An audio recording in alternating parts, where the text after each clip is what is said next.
अस्सलाम वालेकुम everyone, my name is Tati Nadeem and I am a medical student from KMDC। तो इससे desire थे कि आप ये बताएं आप कि 2023 में कैसे हम लोग प्रिपरेशन स्टार्ट करते हैं अभी से। और ये बिल्कुल सही बात है, आपको अभी से ही स्टार्ट करनी चाहिए अपनी प्रिपरेशन 2023 के एग्ज़ाम के लिए। तो मैं आज आपको 6 मंथ्स का एक ड्यूरेशन का स्केड्यूल थोड़ा सा बताऊँगी किस तरह से आपने प्रिपेयर करना है ख़ुद को फॉर 2023। नाउ सबसे पहले आपको डिस्कस कर लेते हैं कि आपके पास कितने मंथ है। 6 मंथ्स, ठीक। तो 6 मंथ इज़ इनफ कि अगर आप MD की बहुत अच्छी प्रिपरेशन चाहते हैं तो 6 months are enough for you. अब 6 मंथ्स को किस तरह से डिवाइड करना है और क्या कोर्सेज़ हैं हमारे पास जो हमने ख़त्म करना होता है कि बेसिकली हमारे पास फर्स्ट ईयर होती है, देन सेकेंड ईयर होती है, उसके बाद हमें पास पेपर्स करने होते हैं एंड रिविजन इज़ मस्ट। तो ये 4 चीज़ें जो हमें करनी होती हैं हमारे लिए बहुत ज़रूरी है, ये 4 चीज़ें। तो अभी हमने कैसे करनी है, 6 मंथ्स के अंदर कैसे कवर अप होगा।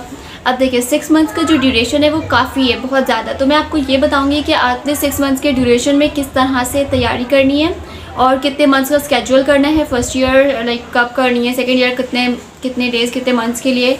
टिप्स शेयर करूँगी जो कि आपके लिए बहुत ज़रूरी है, जो कि बच्चे मिस्टेक करते हैं और इसी की वजह से क्या होता है कि उनका क्लियर नहीं हो पाता, हालाँकि उनकी प्रिपरेशन इतनी अच्छी होती है। तो वो टिप्स ज़रूर देखिएगा, इन दी एंड मैं आपके साथ शेयर करूँगी और वो देखना मत भूलिएगा। Let's talk about 6 month schedule. So basically 6 month का स्केड्यूल ऐसा होगा कि आपको 4 चीज़ें कवर करनी है। तो आपके पास सबसे पहले आपने ड्यूरेशन करने 2 मंथ्स का ड्यूरेशन एंड देन 2 मंथ्स का। तो ये कितना हो गया 4 मंथ्स।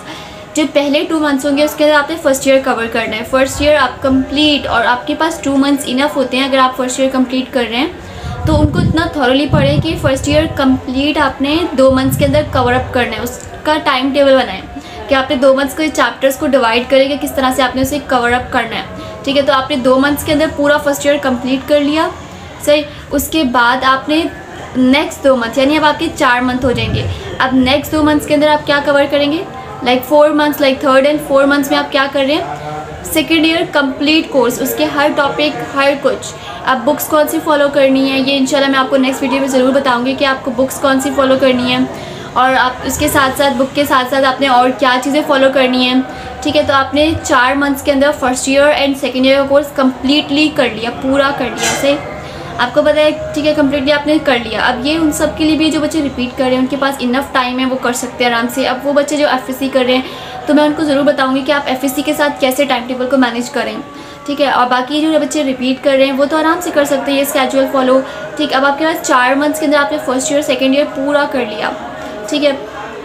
अब इसके बाद आपको क्या करना होगा, अब आपके पास 1 मंथ रह गया। मैं हर तरह से ख़ुद को प्रिपेयर कीजिएगा, हर तरह से MCQ सॉल्व कीजिएगा, हर चैप्टर के साथ MCQ सॉल्व कीजिएगा, हर टॉपिक को इन डिटेल कीजिएगा। बुक्स कौन सी फॉलो करनी है इंशाल्लाह मैं उसकी एक वीडियो बनाऊंगी ताकि आपको आइडिया हो जाए कि आपको कौन सी बुक्स फॉलो करनी है और किस तरह से थोड़ी बहुत और जो गाइड मैं आपको कर सकती हूँ वो मैं करूँगी। अभी मैं सिर्फ आपको स्केड्यूल के बारे में बता रही हूँ कि किस तरह से आपको 2023 का स्केड्यूल बनाना है, ठीक है। 2023 का स्केड्यूल जो बनाना है ना मैं आपके साथ अभी वो शेयर कर रही हूँ। अच्छा, ये हो गया 4 मंथ्स का ड्यूरेशन जिसके अंदर आपने 2 मंथ्स फर्स्ट ईयर में किया और 2 मंथ्स सेकेंड ईयर में। के पास क्या 2 मंथ्स रह गए। अब जो आपका सेकेंड लास्ट मंथ होगा यानी कि 5th मंथ, उसके अंदर आपने क्या करना है कि 5th मंथ में आपने रिविजन करनी है, साथ साथ पास पेपर सॉल्व करने, मैक्सिमम पॉसिबल पास पेपर प्लस रिविजन किसका, फर्स्ट ईयर सेकेंड ईयर दोनों का साथ साथ। जैसे अगर आपके पास 15 days for revision for the pass paper तो साइड बाय साइड चलेगा। 15 डेज़ आपने क्या करना है, आपके पास अब जो लास्ट का मंथ रह गया इसको आपने डिवाइड करना है 2 में। अब 15 और 15 हो गए। अब जो पूरा मंथ है इसके अंदर आपने पास पेपर तो साइड बाय साइड सॉल्व करनी है, लेकिन जो 15 डेज़ हैं उसके अंदर आपने फर्स्ट ईयर का सारा रिवीजन करना है, नेक्स्ट 15 डेज़ आपने सेकेंड ईयर का सारा रिवीजन करना है और साथ साथ पास पेपर तो आपके साइड बाय साइड चलेंगे। अब रह गया आपका लास्ट का है 1 मंथ। अब मैंने उसकी एक वीडियो अपलोड की है कि लास्ट के 1 मंथ को किस तरह से आप यूटिलाइज़ करके आप उसको किस तरह से यूटिलाइज़ कर सकते हैं और बहुत ज़्यादा इफ़ेक्टिव टाइम टेबल मैंने आप शेयर किया है, एक्चुअल शेयर किया हुआ है कि आपने last month for the MD CAT. अब आपके पास क्या आ गया, लास्ट का 1 ईयर रह गया। इसकी मैं आपके साथ पहले वीडियो शेयर कर चुकी हूँ कि किस तरह से आप एक इफ़ेक्टिव टाइम टेबल बना सकते हैं जो आपका लास्ट 1 मंथ रह गया उसका। तो मैं वो डिस्क्रिप्शन में आपके साथ लिंक शेयर कर दूँगी, आप उसे जाके देख लीजिएगा। और बाकी 5 मंथ्स का मैंने आपके साथ शेयर कर दिया कि किस तरह से बनेगा। 2 months for the first year, first and second for the first year, third and fourth for the second year and then जो लास्ट बचेगा उसको 15 डेज़ में डिवाइड करना है और 15 डेज़ में आपने पूरा रिवाइज़ करना है first year plus pass paper and the next 15 days you have to revise second year with the pass paper. तो this is how you are going to organise everything in a schedule form. तो आपका जब एक effective time table आपके सामने होगा ना, तो आप जब उसे फॉलो करेंगे तो आपका ज़्यादा अच्छा आपको ज़्यादा अच्छा रिस्पॉन्स खुद का नज़र आएगा। ठीक है, अब अगर आपको ये समझ नहीं आ रहा कि फ़र्स्ट ईयर और सेकेंड ईयर को आप फर्स्ट ईयर के टाइम टेबल से कैसे मैनेज करें, आपके चैप्टर्स हैं बहुत सारे, I know all the chapters, तो उसे कैसे मैनेज करें, तो आप मुझसे पूछिएगा, मैं आपके साथ वो भी शेयर कर दूँगी। बाकी अगर कोई और प्रॉब्लम है या कोई भी पास पेपर आपके पास नहीं है, यू कैन आस्क मी, मैं वो भी शेयर कर दूँगी इंशाल्लाह। बाकी मेरी ये कोशिश है कि मैं आपके साथ पास पेपर शेयर करूँ। टिप्स जो कि मैं आपको कह रही थी, सबसे पहले एक बात याद रखिएगा कि जो 6 मंथ का ड्यूरेशन है, प्रेयर्स आर वेरी इंपॉर्टेंट। तो आप अपनी पढ़ाई के साथ साथ प्रेयर्स पर भी ध्यान दें कि you have to get a lot of prayers from your relatives, from your parents and of course from your father and mother. और दूसरा ये कि जब आप कोई भी चैप्टर सॉल्व करते हैं, after solving each chapter you must have to solve the MCQs। अब it depends, if you don't have the MCQs you can ask me, I will share those MCQs with you.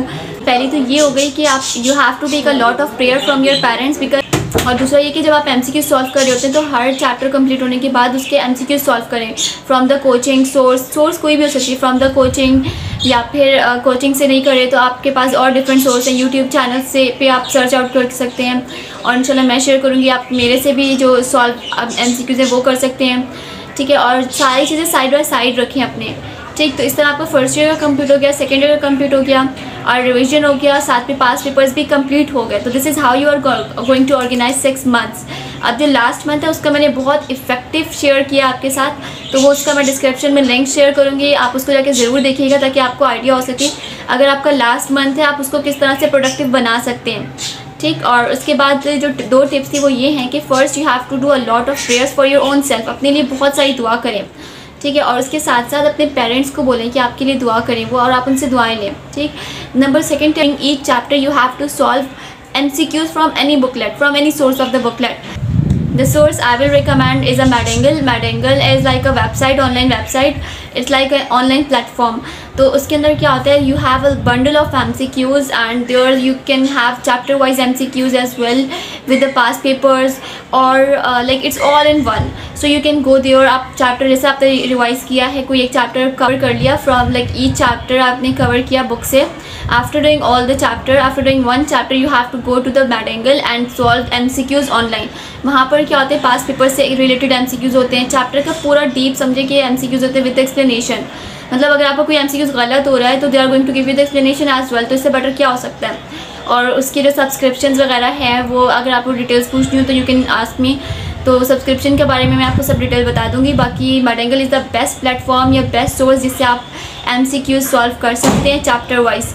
तो मेरी second tip यही थी कि you have to solve the MCQs, chapter wise MCQs। अब अगर आप एक चैप्टर कवर कर लिया और MCQ सॉल्व नहीं किया तो जो चैप्टर आपने कवर किया ना वो समझें वेस्ट ऑफ टाइम, बिकॉज आपको सब भूल जाएगा, सब ड्रेन आउट हो जाएगा। खुद को किस तरह से उस चीज़ को मेमोराइज कराना है, you have to solve the MCQs। फिर योर चैप्टर सॉल्व कर रहे हैं तो then you have to go to the Madangle और any other source, like if you have something, if you have some notes for the MCQs note, तो you can go there as well. Otherwise अगर मुझसे best पूछते हैं तो from my side Madangle is the best one.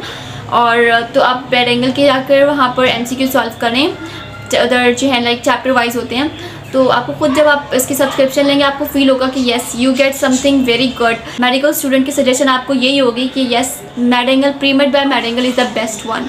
ठीक, तो this is my suggestion as well कि जैसे आपने चैप्टर कंप्लीट कर लिया you have to solve the MCQs from the Madangle। इसके अंदर एक्स्ट्रा इन्फॉर्मेशन भी होती है, उसको भी आप देख लें। तो इस तरह से क्या होगा कि आपकी मैक्सिमम पॉसिबल आपकी हेल्प हो सकेगी Madangle के थ्रू भी, और आपका जो चैप्टर कवर अप हुआ होगा वो सारा भी आप रिवाइज़ कर लेंगे, एक तरह से मेमोराइज हो जाएगा सब कुछ। बाकी Madangle में इंग्लिश के और लॉजिकल रीजनिंग वगैरह के भी MCQs हैं, तो अगर आपको टाइम मिलता है तो इंग्लिश और लॉजिकल रीजनिंग को साइड बाय साइड ही रखना है, मतलब उसकी जितनी पॉसिबल MCQs इंग्लिश के लिए। और तो मैं आपको यही कहती हूँ, इंग्लिश का मैंने आपके साथ शेयर किया हुआ है कि किस तरह से उसको स्टडी करना है, तो उसका भी जाके आप देख लीजिएगा, लिंक डिस्क्रिप्शन में डाल दूँगी। बाकी के Madangle के अंदर इंग्लिश का और लॉजिकल रीजनिंग भी हैं, तो आप उसे भी वहाँ से भी सॉल्व कर सकते हैं। और पास पेपर्स भी हैं, पास पेपर मैंने खुद भी अपलोड किए हैं, तो वो भी आप देख लीजिएगा।